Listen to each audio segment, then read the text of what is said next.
Kisah orang kudus. Hari ini, tanggal 30 Juni. 1. Santo Bertrandus, uskup dan pengaku iman. Bertrandus adalah seorang imam abad ke-6. Ia lahir pada tahun 553. Keluarganya tergolong kaya raya. Ia dikenal sebagai seorang imam yang pemurah. Ia menghadiahkan beberapa bidang tanah warisannya kepada gereja dan kepada orang-orang miskin. Ia ditabiskan imam di Paris dan kemudian dipilih menjadi pemimpin sebuah sekolah. Pada tahun 587, ia dipilih menjadi uskup di Le Mans, sebuah kota kecil yang dihuni orang-orang Perancis. Ketika pertentangan politik antara kaum Neustria, Perancis Barat, dan kaum Austrasia, Perancis Timur terjadi, Bertrandus diusir dari tahta keuskupannya selama beberapa tahun. Kemudian Raja Clotaire II dari kelompok Neustria memanggilnya kembali untuk memimpin keuskupan. Dari tuan-tuan tanah yang kaya, Bertrandus menerima sejumlah besar tanah untuk kepentingan gereja. Tanah-tanah itu dimanfaatkannya untuk membangun gereja dan biara, dan sebuah rumah penginapan untuk para peziarah. Bertrandus meninggal dunia pada tahun 625, pada usia 70 tahun. 2. Santo Theobaldus, pertapa. Theobaldus lahir pada tahun 1017 di provinsi Prancis, dari sebuah keluarga bangsawan. Semasa mudanya, ia banyak membaca buku-buku tentang kehidupan Santo Yohanes Pemandi dan riwayat hidup orang-orang kudus lainnya. Bacaan-bacaan ini menimbulkan dalam hatinya benih panggilan Allah untuk menjalani hidup seperti orang-orang kudus itu.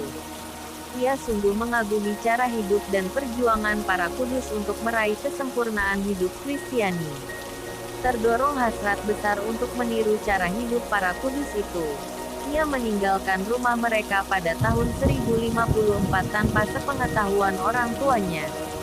Ia pergi ke Luxembourg. Di sana ia bekerja sepanjang hari di hutan Pettingen sebagai pembakar arang bagi tetangga-tetangganya yang bekerja sebagai tukang besi. Sementara itu, ia terus menjalani hidup tapa dan doa secara diam-diam. Ketika semua orang tahu akan kesucian hidup Theobaldus, banyak orang datang untuk menjadi muridnya.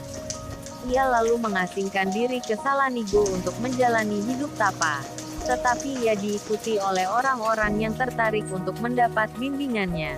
Ia kemudian ditabiskan menjadi imam agar lebih pantas menjalankan tugas-tugas misioner. Pada tanggal 30 Juni tahun 1066, Theobaldus meninggal dunia karena terserang penyakit yang berbahaya. Ia digelari kudus oleh Paus Alexander II pada tahun 1073. 3. Santa Giacinta Marescotti, pengaku iman. Giacinta lahir di Vignarello, Italia, pada tahun 1585 dari sebuah keluarga bangsawan. Ia dididik di biara suster-suster Fransiskan. Seorang kakaknya sudah menjadi suster di biara itu. Semasa kecilnya Giacinta dikenal sebagai anak yang baik. Namun ia kemudian bertingkah laku jelek ketika adik bungsunya lebih cepat menikah dengan Markis Cassijucci. Dia tersinggung karena merasa dilangkahi oleh adik-adiknya. Sifat baiknya merosot. Sebaliknya ia menjadi seorang pendendam di dalam keluarganya. Ia memutuskan masuk biara sekedar iseng-iseng. Ia masuk ordo ketiga Santo Franciscus di Viterbo dengan mengambil nama Giacinta. Sekalipun sudah menjadi seorang suster, namun ia tidak melepaskan cara hidup foyanya dengan harta keluarganya. Selama 10 tahun ia benar-benar menjadi batu sandungan bagi rekan-rekannya yang lain. Pada suatu hari ia jatuh sakit keras. Seorang imam Fransiskan datang mendengarkan pengakuannya dan memberikan peringatan keras tentang cara hidupnya yang tidak sesuai dengan semangat ordonya.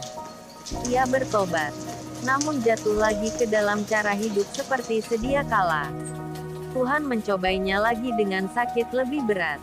Semenjak itu ia mulai tekun berdoa, bermati raga dan merubah tingkah laku hidupnya.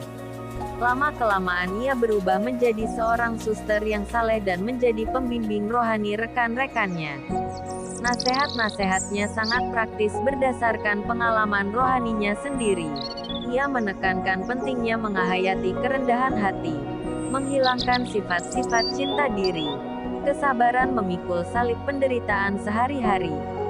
Cinta dan perhatiannya sangat besar, bukan saja terhadap rekan-rekan susternya tetapi juga terhadap komunitas biara suster lainnya.